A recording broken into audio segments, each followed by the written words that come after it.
My name is Tyriana Hills, and I am the founder of Understanding. Understanding, I always like to say, it's a neutral point between understanding and overstanding. With knowing coming from a place of full acceptance, whatever life throws at you. Just a place where acceptance and action meets. I know a lot of people that is stuck in a lot of things that you encounter, that they encounter in life. And to me, just to have a greater acceptance and just being fulfilled and self-aware, to me that's understanding. You'll be able to get through anything in life. We are back with another Love Talk, y'all. This is our business introduction segment, and we are here with Ty, who is the owner, CEO, founder of Understanding. One thing about Understanding, it is beautiful, first and foremost, a beautiful brand, and she's going to tell us more about Understanding, but today we are diving deeper than the surface level. One thing about this is we all have a story. We all started from somewhere. Our past does not define our present. And when I first came across your brand, I saw you as a confident woman, a go-getter, beautiful, feminine woman, because you just have this pink, the color pink that just takes over your brand, and I love so much. You also are very dedicated to your brand. Everything you do, from what I saw just through Instagram, was connected to Understanding. But what I didn't see was the woman who once felt rejection, instability, detachment from people and friends, no commitment in relationships, that overgiver, that overanalyzer, or the woman that was extremely organized because of wanting to be in control. Mm-hmm. And like I said, we're really digging deep into Understanding today. And there's two quotes that I looked up before we sat down and had this conversation. The first one was from Rick Warren. We are products of our past, but we don't have to be prisoners of it. A lot of us are really prisoners, being held hostage in bondage because of our past. Another quote by Janice Dickinson: the past explains how I got here, but the future is up to me. And I love to live life at full throttle. Yes. So before we dig into what created you or what molded you into the woman you are today, let's start off with who you are at this very moment. So let me ask you, who are you today? Tyriana today, I would say, is an extremely self-aware woman, extremely confident, extremely present, extremely still, spiritual. I'm all around more self-aware person than I used to be, and I'm still becoming. So that's who I am today, but that may not be who I am next week. I love it. And one word that you use when you described yourself is extremely. Mm-hmm. I felt that was very important, because it's easy to say I'm confident, mm-hmm. I'm aware, I'm beautiful, but you said extremely. What gave you that emphasis to use the word extremely in describing who you are? I feel like at this point in my life, I deserve every bit of extreme. That's how I feel. So anything that I do now in this stage that I am in this season of my life, it's going to be extreme. It's going to be all or nothing. Absolutely. Now let's talk about some life events that played a major part in who you are today. The first one being rejection, mm-hmm. and school instability. You said that you were always smart, fighting. You were always super organized. You never wanted friends to stay over long. You were a tomboy that didn't get much attention at an early age, and in middle school that attention started. So rejection. How does that word rejection really play a part in your upbringing? So as a child, I would say that I would probably, what people would call like the black sheep of the family. That was me. I don't want to, what else, how can I say this? Like, my sister was a light skin, I was dark skin. Like, she was always more outgoing and, more family oriented. I was the opposite. I wanted to be in my room a lot. I think that rejection started early for me with my dad walking out. That's literally primary image and experience I remember of him. Just being a little girl and him stopping in. My mom said he stopped in for directions to get to somewhere in New Orleans. But him stopping in, and I just remember, like, that was an extremely pivotal moment in my life. Just grabbing his ankles when he was getting ready to go and just screaming and hollering and crying and like, no, like, why are you leaving? Like, you just got here, you know? So I think that that's where the rejection stemmed from with me. And then from there, it just trickled down to different aspects. Just like I said, me being more closed off and being the, like, kind of like the black sheep. And that was something that, now that I'm thinking about it and speaking about it, that I probably did, that was probably self-inflicted from that experience. You know what I'm saying? So that's where rejection started at for me. And then, like, just being young, having a Jerry curl, like, you know, not really getting that attention that you see your peers getting at school and stuff like that. That played a huge role on my upbringing. Now let's talk about detachment for a little bit, because I think rejection and detachment, they kind of go hand in hand. For you, you say you were detached from people and friends. Mm-hmm. So what do you think played a big part in detachment, and does that still affect you to this day? It does. So now I can say that I was detached from more than people and friends. I was detached from a lot of things, including myself. So honestly, I think that the detachment stemmed from me detaching myself from experiences in life. Starting with the molestation. I think that me not really coping with those things, not resolving, they were never resolved. I just learned how to cope with them. And so I feel like me being able to, because still to this day, when I tell people that, which is not many people that know, but when I tell people that, they don't understand how I'm okay. I'm okay with it, or I'm okay with the people that did it. You know, like, for instance, I just saw one of them last weekend at a funeral. So it's like, I'm okay with them. I can embrace them. And a lot of people can't understand that. And for me, it's just like, I've detached myself from that situation. I understand that it's greater than me. I understand that that was more about them than it was about me. And so I think that by me coping with that situation in that way, it taught me how to detach from other things in life. So that's where I think that stemmed from hugely. Because I can honestly say I was detached from myself. I was detached from getting, like, super close to people. I never wanted my friends to stay over long if they came over when we were young. My mom would always say, like, you really don't need to have company because you don't know how to treat company. You know, when I was younger. In relationships, you know, just being able to, like, I don't really believe in, like, I'm not going to argue. I would literally just walk out the door. You know, like, stuff like that. And it's just not typical for most women. You know, it's non-traditional. And to me, I feel like it stems from that. Me being able to just let that go.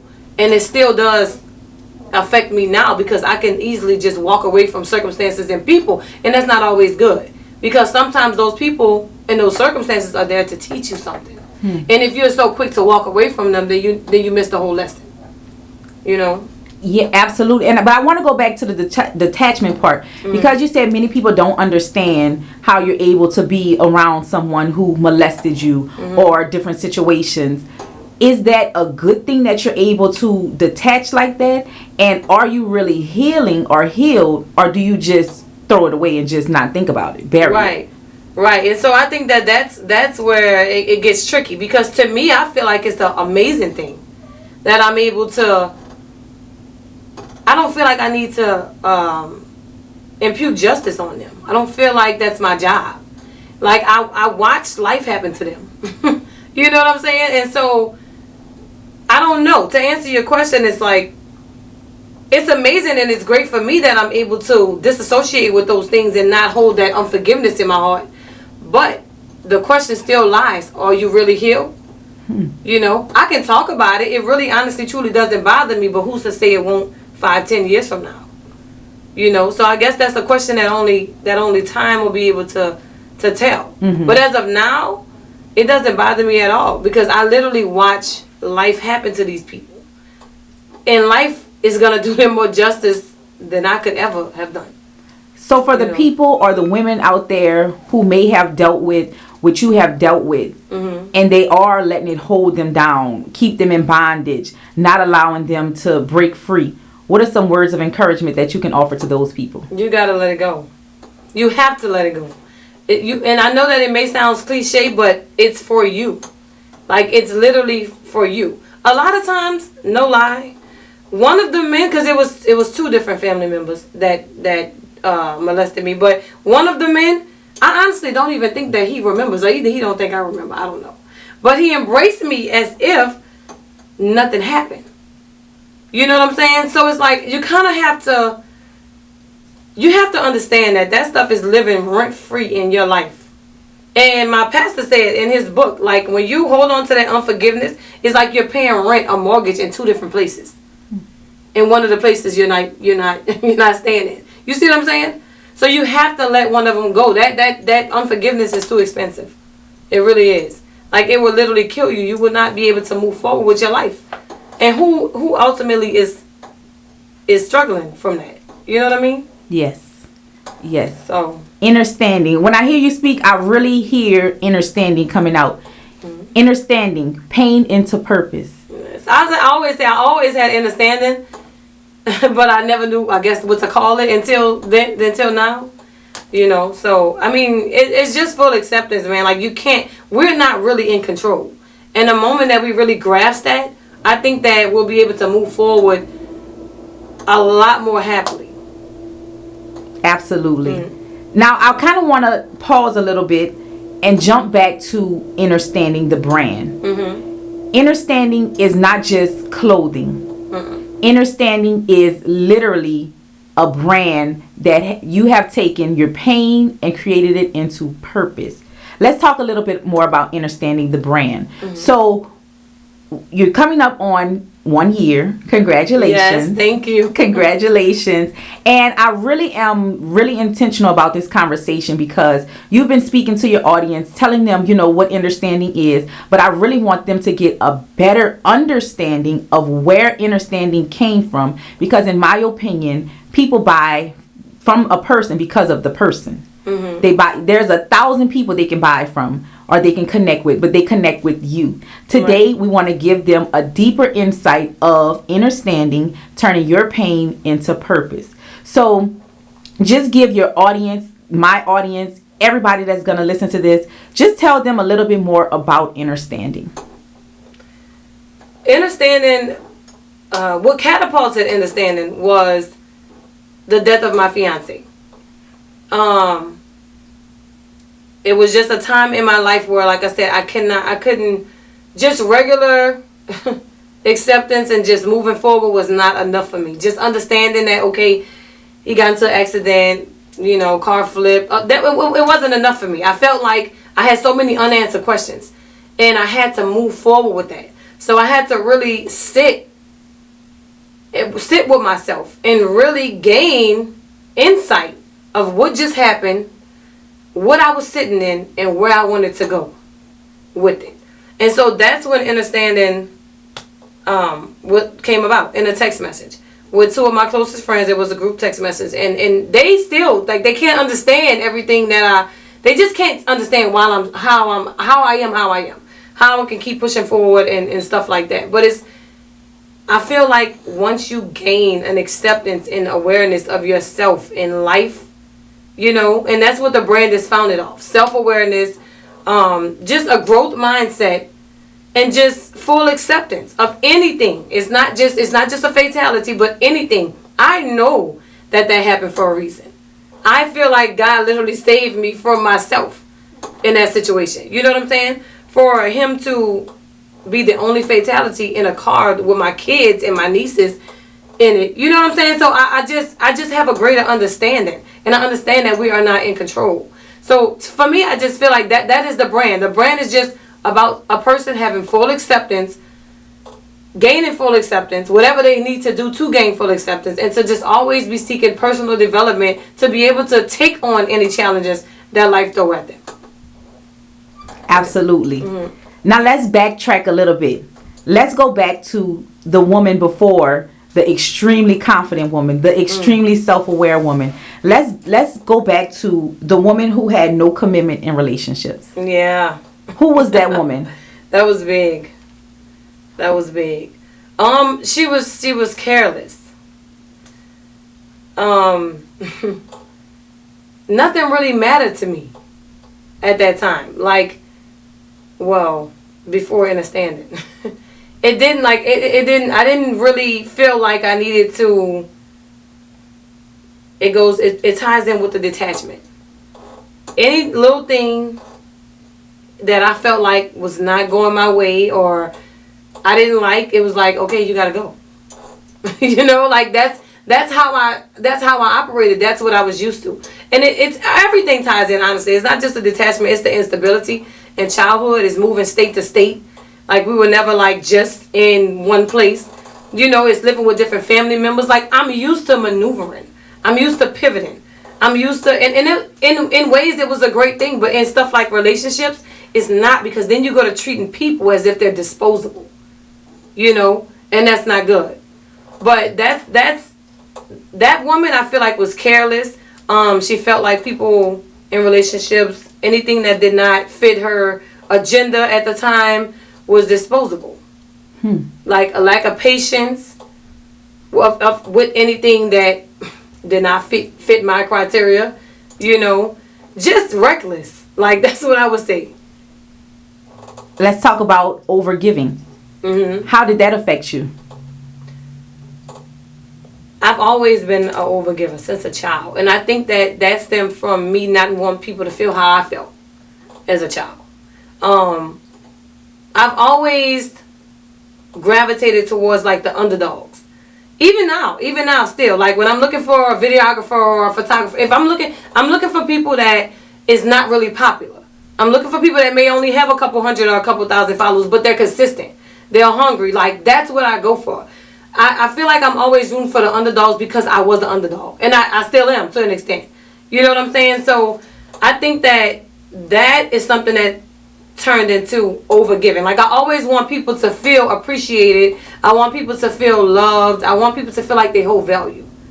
And that's something that I stand big on now. Like, just making sure I add value to everywhere that I go. So I think that is what stemmed the overgiving. Like, I'm gonna, if I hear somebody mention something that they might like or want, most likely I'm gonna get it. You know, and just surprise them or something. And I don't think that's a bad thing. I think that you have to do it with boundaries.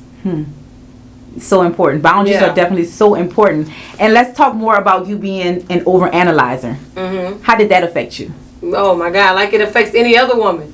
Like, you'll sit and you'll go to creating scenarios and stuff in your mind that does not even, it's not true. You believe it, but that doesn't mean that it's true. You know what I'm saying? And so that, I think, is that's dangerous. It's dangerous. Like, learn to just sit with things as they are. Let your emotions pass, because they will. It's simply just how you feel in that moment.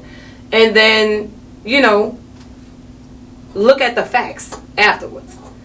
But as a woman, I think that's something that a lot of us suffer with. Like, just sitting and overanalyzing stuff.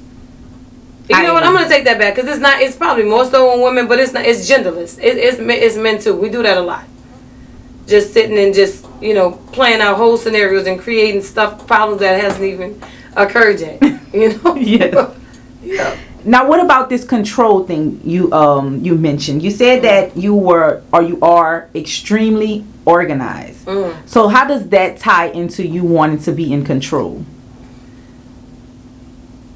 Or does it? I've always been extremely organized, extremely routine since a child, and I've always had to be. My mom worked a lot. Like, she went to school, and then when she got off school, she worked overnight. So I had to, when my mom got off for work in the morning, I had to make sure we were together for school. My hair was combed, my sister's hair was combed, you know. So I had to have a routine and mature very early. And so that. I mean, it's only right that that's going to trickle over into your adulthood. And so I'm still kind of that way to a certain extent, but I'm trying to break the routine because, for one, we don't have complete control. For two, I tell everybody now, like, you can plan all day, but you got to make sure you have wiggle room in your plans for God. I promise you, you do. Because at any given moment, anything can happen. And you just have to be accepting of that. But just routine. Always having to make sure everything is so planned. Down to the minute. And just, this is what's this each day, every day. And I don't live like that no more though. Like I'm super intentional about breaking those habits. Because now I'm learning to do things that I've never done before.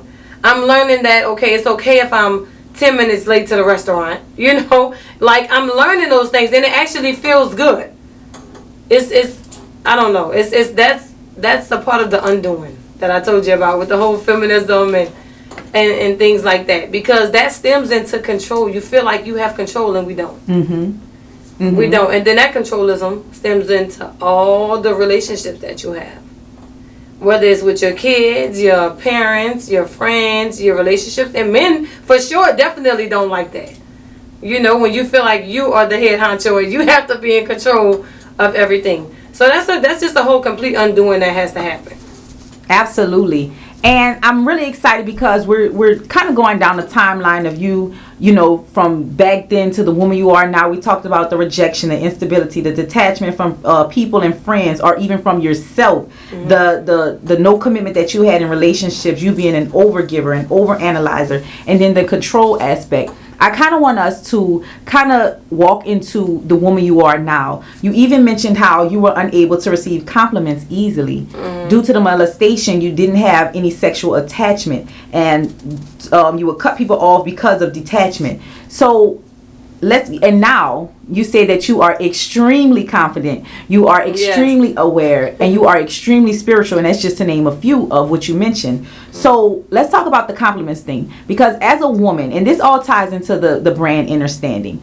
As a woman, a lot of us, if a compliment is given, we either deter back and we say, oh girl, this is nothing, I did this, instead of receiving. Right. So that woman back then, the Tyriana before the Tyriana who is sitting here behind the camera, why was it so hard for you to receive a compliment? I think that is that goes with self-worth, right?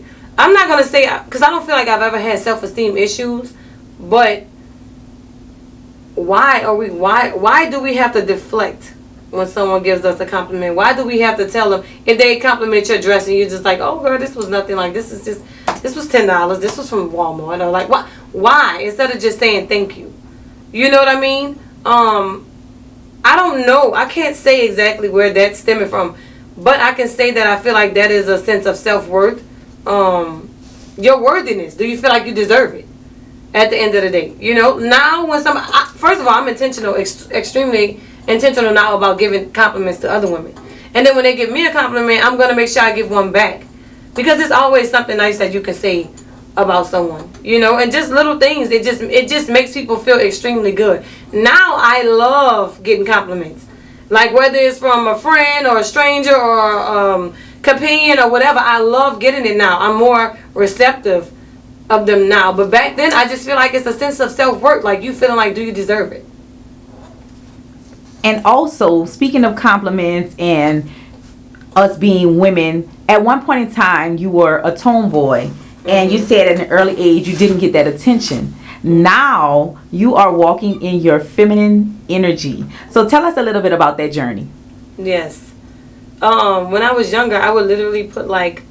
I remember my mom bought me a Powerpuff Girl jumper. And I took the jumper and I buckled it. I buckled it and I put a polo button down on top of it. So it can look like I just had like a polo and jeans. Like, and again, I don't know where that came from. I don't know. Maybe it was just me feeling like, because my hair was real short. I had a jerry curl. They cut my hair off real young in elementary school. So maybe that had something to do with it. I don't know. Like thinking back on it now, these days I wear, remember I told you, like I wear like oversized, I like wearing like oversized jumpers and stuff like that, but I'm tapping more into wearing like fitted dresses, heels. I never in my life wore heels, like, but now when I go out, even to dinner or brunch or something, I'm gonna probably opt to wear a heel now, because I found that when I dress feminine, I feel feminine, I act more feminine. And so that's helping me and pushing me with the controlism and the speaking softer and stuff like that. So I feel like all of that stuff ties in. And again, like I don't know exactly where that stemmed from. Why did I want to wear baggy jeans and a polo shirt? Like I have no idea. But that's what it was. And I love how all of this is tying together. Yep. A lot of times we are living life not realizing why we are the way we are, or wondering why do I act like this. Really and truly, if we sit down, write down everything starting from childhood into now, it'll all make sense. But like I said in the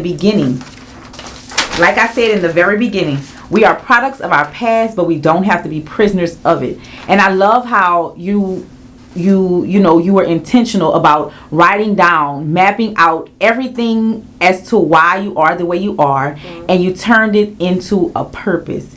Understanding is you turning your pain into purpose. Now, one painful thing that I have done that I didn't realize hurt me was I had to write a letter to my younger self. Not realizing that the inner child in me was crying. Not realizing that the inner child in me wanted what she wanted and still wants that now. Not realizing that I have to really cater to my younger self so that I can be the best version of myself as a woman today. So, I asked you earlier if you can write a letter to your younger self, and if you don't mind now reading that letter to us right now. Yes. So I started the letter off with the most pivotal point of my childhood, which was the day, like I said, that I got to see my father for a split second and he left. I feel like that's where this all stemmed from, honestly. So that's where I started it off at. And it goes, "Dear me, get up. You don't belong down there. Wipe your eyes. Stop screaming. As a father, this is his loss, not yours. You possess so much strength. You have no idea what God is about to do with your life. Get up and stay up. Everything you're about to experience will build character, sustainability, and wisdom needed to catapult you to where God needs you to be. I need you to focus. I need you to learn to love and prioritize yourself. It's vital for your assignment. On the days and nights you face your toughest battles, I want you to understand that God is drawing you nearer to Him. Trust Him. Every obstacle you will face will result in you gaining wisdom, experience, and relationships needed for your mission. Everything will always work out for your greater good. Your life is not your own.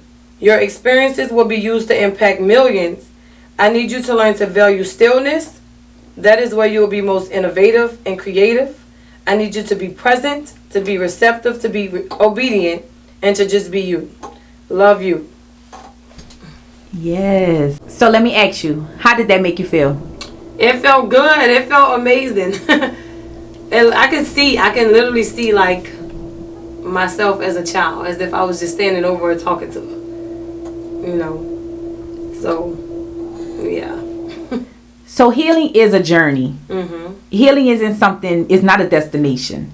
It's definitely a journey. Once you've healed one part of yourself, you'll find there's another part of yourself that needs healing. And it's a continuous cycle. But it has to be a very intentional, understanding cycle. And I just want to tell you that, first and foremost, thank you for even being, for even reading that on camera with Love Talk. It's not easy. I already know. But thank you for that. Of course. You're welcome. This conversation is a conversation that is going to touch people. It has already touched me. I have chill bumps just sitting here. And I said earlier, if this message touched one person, then our mission is complete. Our job is done. There's so many women out there or people out there who are suffering in silence, who are allowing their past to dictate their present, who are needing to turn their pain into purpose but don't know how, don't know what to do, don't know even the first step to take. My hopes today are that your message has inspired that one person who is sitting in that corner, face down in the dark, to help them get up, to help them look up, to help them turn a light on, turning their pain into purpose through inner standing. But now I just want to open up the floor to you to say whatever it is that is on your heart. You're reaching 1 year. You are really diving deep into the meaning of understanding pain into purpose. I really want to give you this opportunity to say whatever it is that is on your heart. I just want to say that to any woman watching, that your greatest investment will always be you. And that's no matter what it takes, how much time it takes, what it costs. We got to learn to stop putting the value on the things that don't matter, like money, for instance. We got to value the wisdom, the knowledge that we gain from things, and that's it. Like you will always be your greatest investment. And I know I asked you to write a letter to your younger self. Mm-hmm. Now, at this point in time, I want you to give a message to your current self. Oh, wow. Oh, girl, like, you have no idea what is in store for you. Just keep walking, keep pushing, keep investing in yourself, keep learning. Personal development is key. Absolutely. Yeah. And you're reaching 1 year. Yes. Let us know what's to come. What can we look forward to? Plenty. So we're reaching 1 year on the 27th of this month. I have a very close group of, this is the first annual Understanding retreat. This is going to be something that's going on every year. It's going to be open to more women, going forward. But of course the brand is expanding, growing every single day. But I'm more excited about the groundwork and actually having these brunches and women empowerment events and retreats and just doing the things that we really need and that so many women are lacking. Absolutely. So where can the people find you? Social media, website, give us all the information. Website is www.shopunderstanding.com, and we are on Instagram at _understanding_. I also on YouTube. Yes. Recently. Okay. I love it. I am just so proud of you. And I just want to give you some words of encouragement to keep going, continue to heal, continue to turn your pain into purpose. Because like I told you, you don't know how many women you are going to reach just by your own story. Yeah. So just keep going. When it's rough, when it's not rough, just continue to just strive for more. So I want you to look at the camera right now. Tell us your name and tell us who you are. My name is Tyriana Hills, and I am the founder and CEO of Understanding. Yes. And just like that, y'all, we have wrapped another Love Talk. Make sure y'all support her. Check her out. I'll make sure to drop all of her information down below. Support her and make sure that y'all continue to remember to believe in yourself. Yes.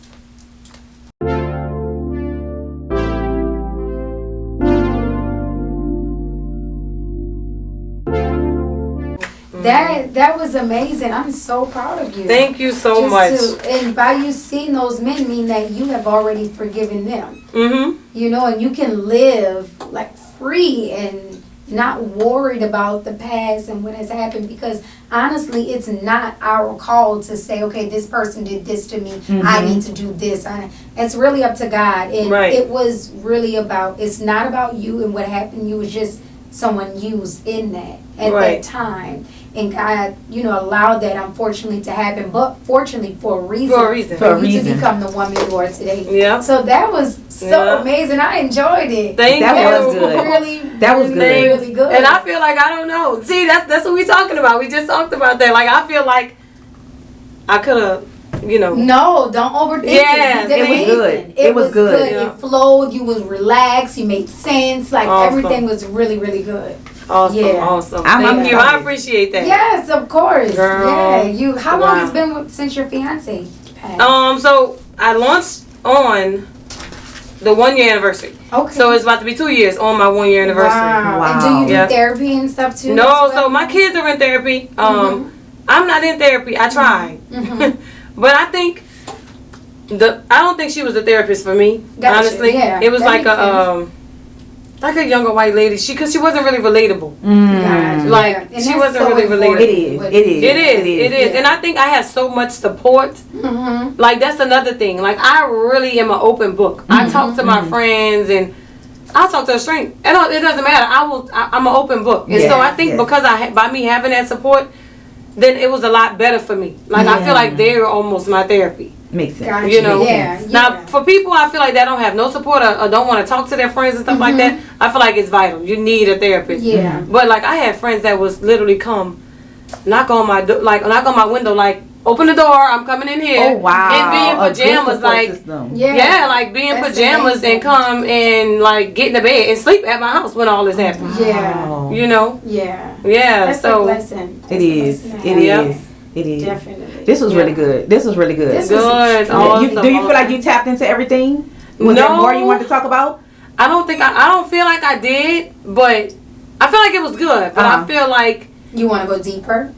We could go deeper. Okay. Yeah. We could go Because you deeper. But tell me this. Yeah, I'm sorry. to No, go interject. ahead. What do you think, because of the questions, and if so, what more would you want to say? What more do you want the people to know about? There's someone in your, I don't want to say the younger version of yourself. There's someone who you was 10 years ago. Speak to her. What do she need to know? The same Wow. exact life. What is it that, how old are you? 31. So someone at 21, what does Mhm. that 21-year-old need to know?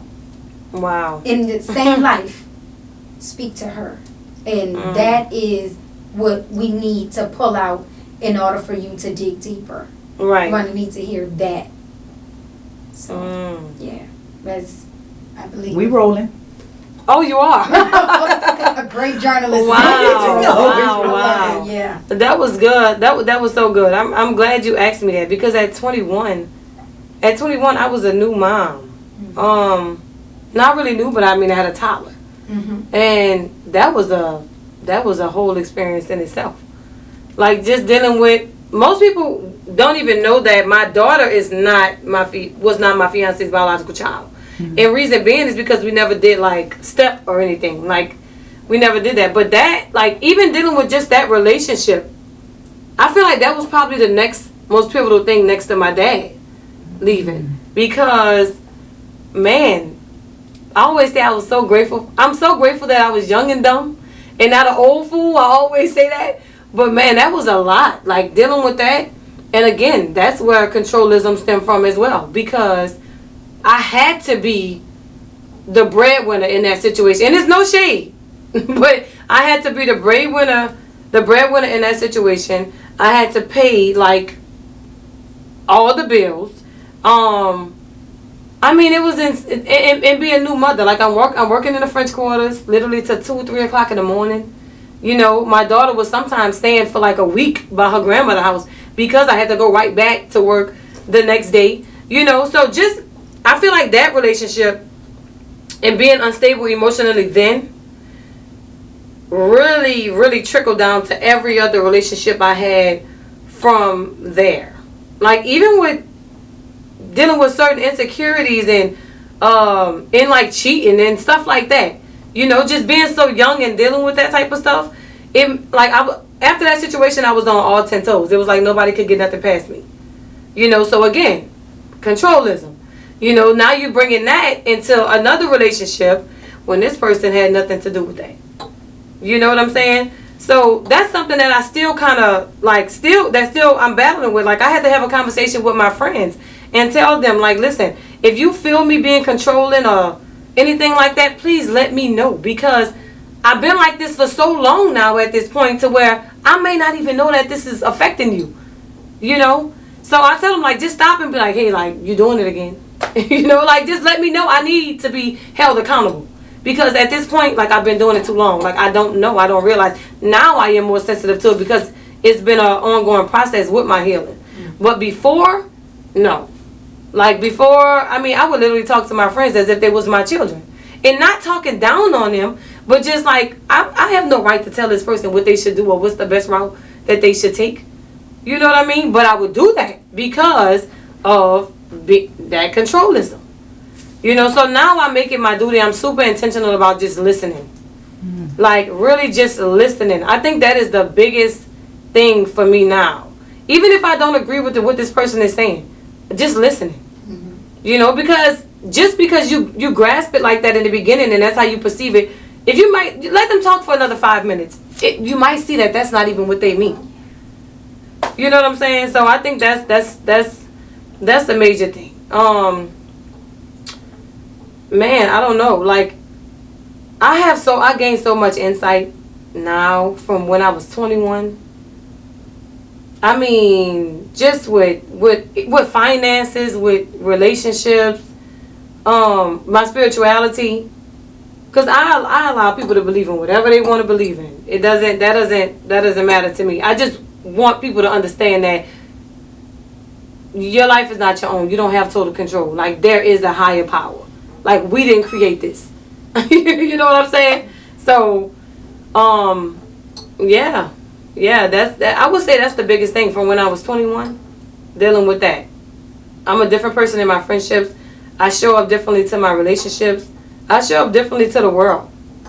You know, like, in all honesty, even when we doing hair for so long, I feel like that was something that was a bridge for me to launch my business as well, because I got to talk to so many women, and it was like pure therapy sessions a lot of time. As I'm doing hair, we laughing and crying a lot of times. That's why they're so like interconnected with me, like, and I'm the same way with them. I'm so excited when they come because we really talk, and there's nothing, like, no topic left on the table. I mean, we talk about everything. So I don't know, like, that woman, she was similar to who I am now, but in so many ways she was definitely different. Yeah. How many kids do you have? I have 2. 2? Okay. Yeah, I have 2. So my daughter is 12, and then my son is 6. Yeah.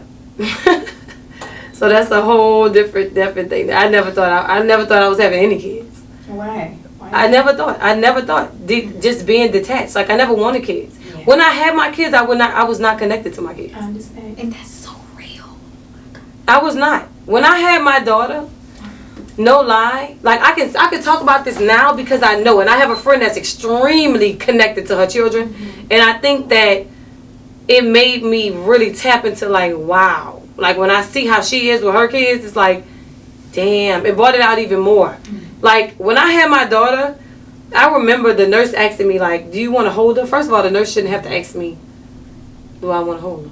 Secondly, I'm like, I really just want some purple Skittles. Like, that's literally what I said in the waiting room. I mean, like, in the room. And it's like, now, like, girl, like, what was wrong with you? Like, you know, that's how I feel. But now I know, with doing the inner work, that you were really that detached. Like, you were really that attached where you couldn't even feel the feels of motherhood. You know? So, like, now when I wake my children up for school, I lay in a bed with my children. Like, I sing to my children. I'll lay in a bed with them. I'll hug them before I get them up. And nothing makes me happier than when, like, they're smiling before they get out of their bed.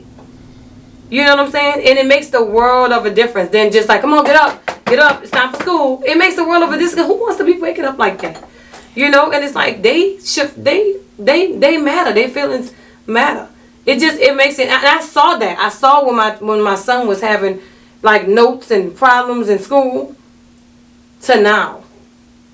To, like, now he gets stamps every single day. And I'm not going to say that's directly what it is, but I know in my heart that has something to do with it. Because he's smiling before he even leaves out of the house.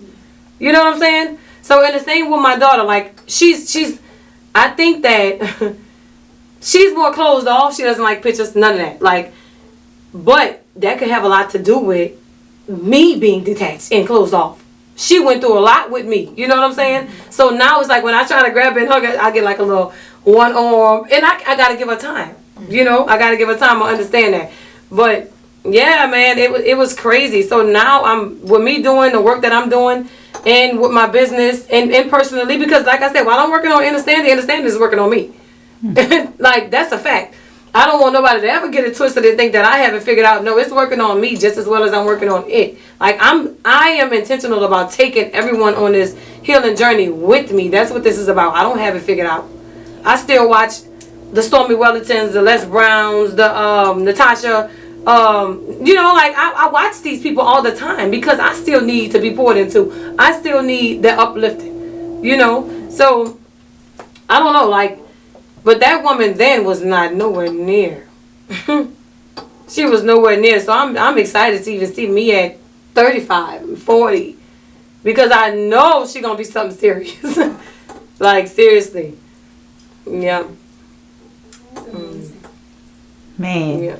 I want to go back to this detachment thing. Mm-hmm. Because I feel like motherhood, people just automatically assume you're going to be attached to your child. And I think that's so false.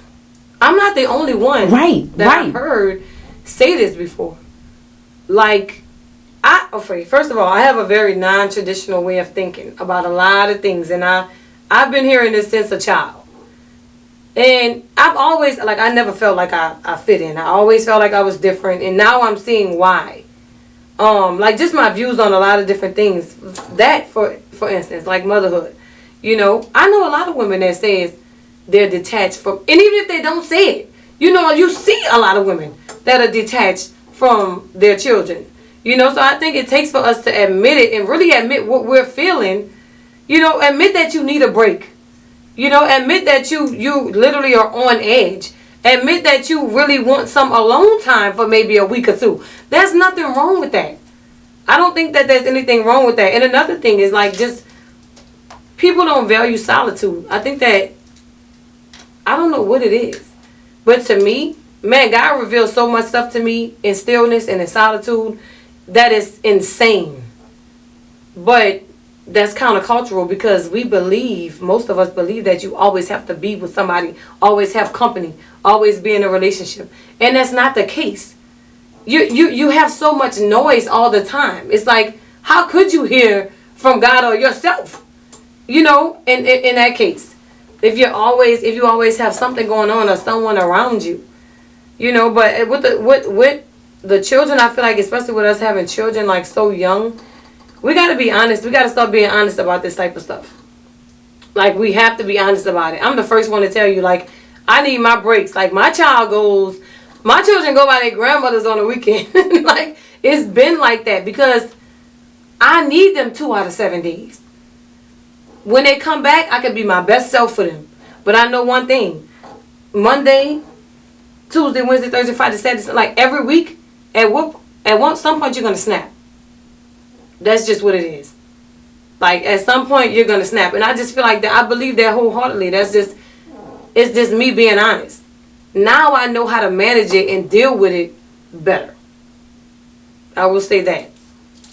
So with your friend who you said that you saw she was attached, the way she was attached to her child, did y'all have a conversation? We do. We have conversations all the time. We just had a conversation today. With her, it's more of like releasing that and letting her children go by their grandmother for a couple days without calling them 20 times a day. Like her son just had a birthday and she felt some type of way because he went with his dad. And I'm like, he went with his dad. He still got to enjoy his birthday. Like, leave him alone. Like, enjoy your day. You know what I'm saying? Like, so it's just like that type of thing. Is that so? With that situation, we balance each other out very well because, like I said, she made me tap more into having a deeper connection with my children, like as individuals. That's another big thing because they are individuals. They're not just the kids. No, it's Taylor and it's Tyler, and they need different attention in different areas at different times. So and then I am like showing her how to like relinquish control and let loose a little bit. So I think that's why we have to be open and honest about these situations. Even with like postpartum, I went through postpartum after my son. And it's insane because when I had my daughter, I was in a much worse situation. Financially, emotionally, I was young. When I had my son, I was stable. much better relationship, but I went through postpartum depression after him. And I felt like the walls were closing in on me. I wasn't used to being inside. I wasn't used to having to wait till my fiance was off to go get my nails done. Like, I wasn't used to none of that type of stuff. So I was just like, oh no, this is a lot, you know. But I think that we have to be, man, happiness has become such a status quo and like just a status symbol now that real life struggles is almost become non-existent. You know, it's like you don't see it. We have to be open and we have to be honest about this because there are other women dealing with what you're dealing with. You know, but it's stuff we don't want to talk about it. And I think that's why so many women feel alone.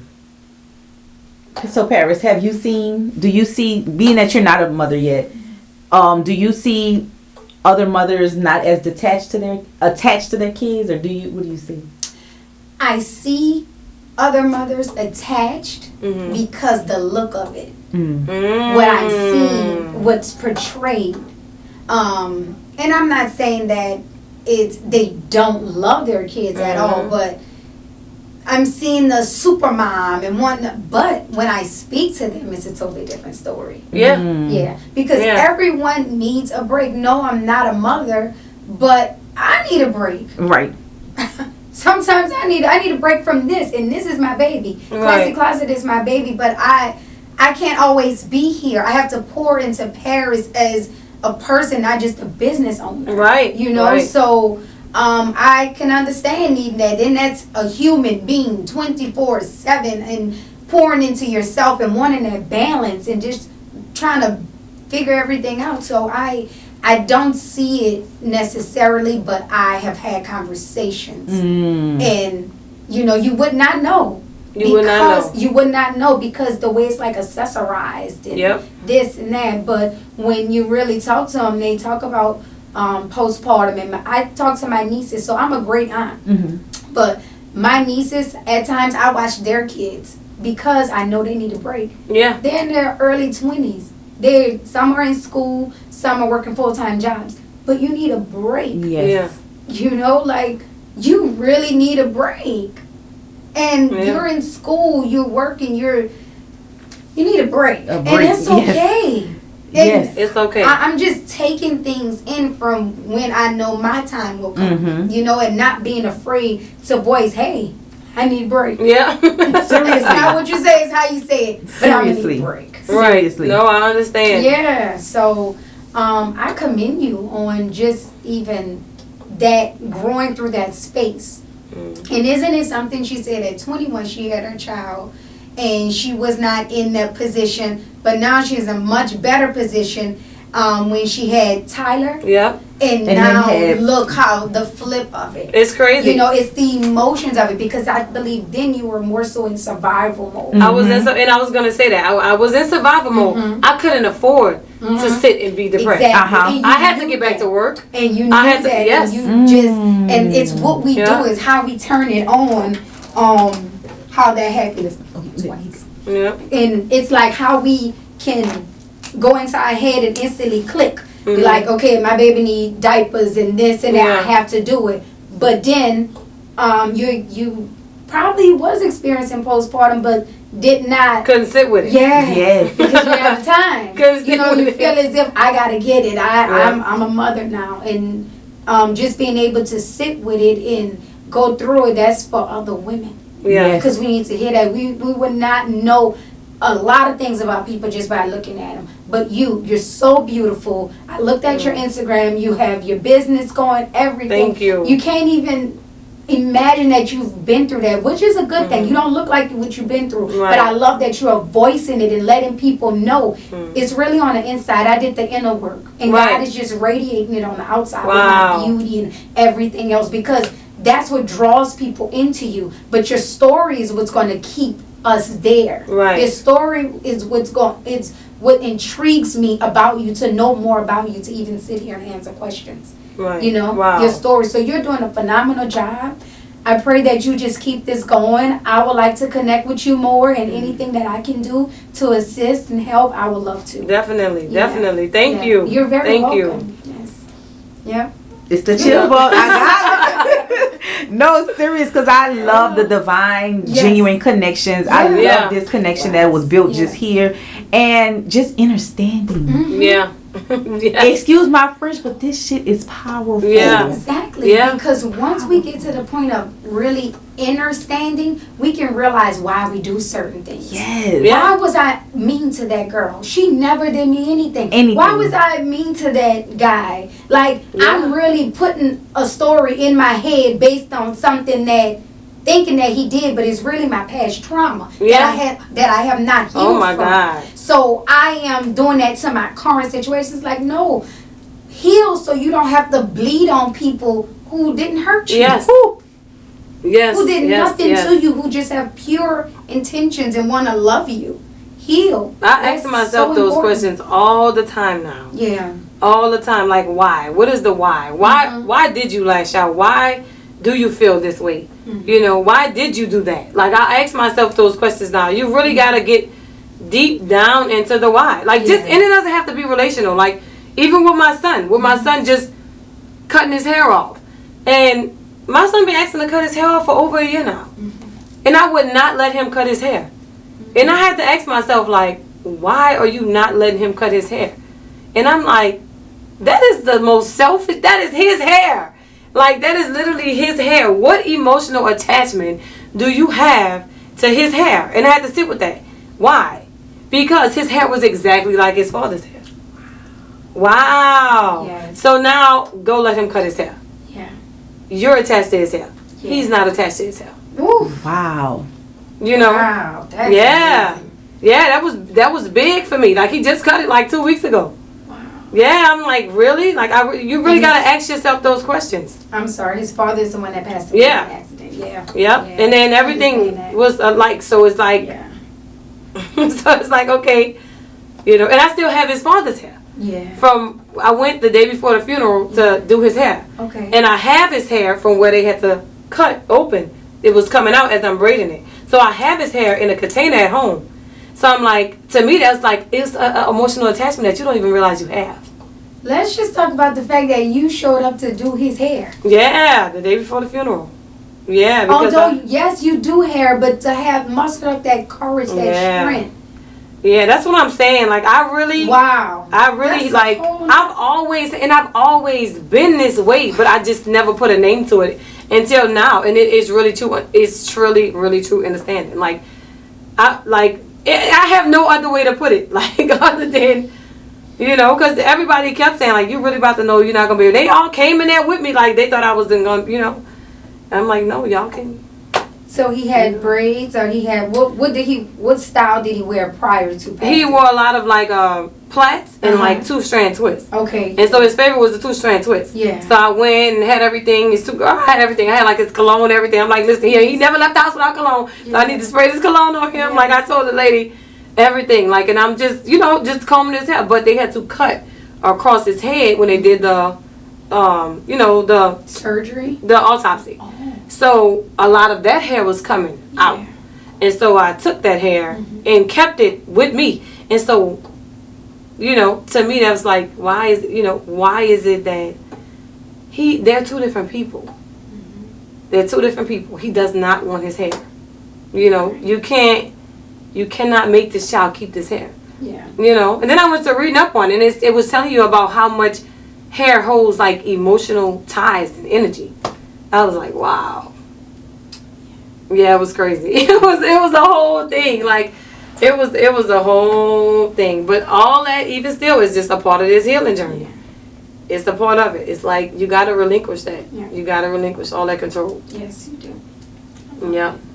I love it. That was Well, good. I am so excited about this. Again, it's still rolling. Look at Okay. the camera. Say whatever it is that is on your heart. Listen, another thing that I wanted to say was that a lot of people feel like the hand they was dealt is not sufficient enough. And it always is. Like, it always is. I tell people all the time, like, my mama didn't teach me the things that most moms would teach their daughters. Like, my mom didn't teach me about cycles in boys and none of that. I had to figure all that out on my own. But what my mom knew and what she was great at was the financials. Never witnessed nothing getting cut off. Never not had food. I never dealt with that. I watched my mama take us from living in a family house and having a room in a family house to a 1 bedroom to a 2 to a 3 to a 4 to a 5. Like, I watched her do that. So she taught me how to sit down and balance a checkbook. She made me put money up out of when I started doing hair as a child. She made me put money in church as a child. I cried about that. I was like, this is my money, you know. But she taught me what she knew.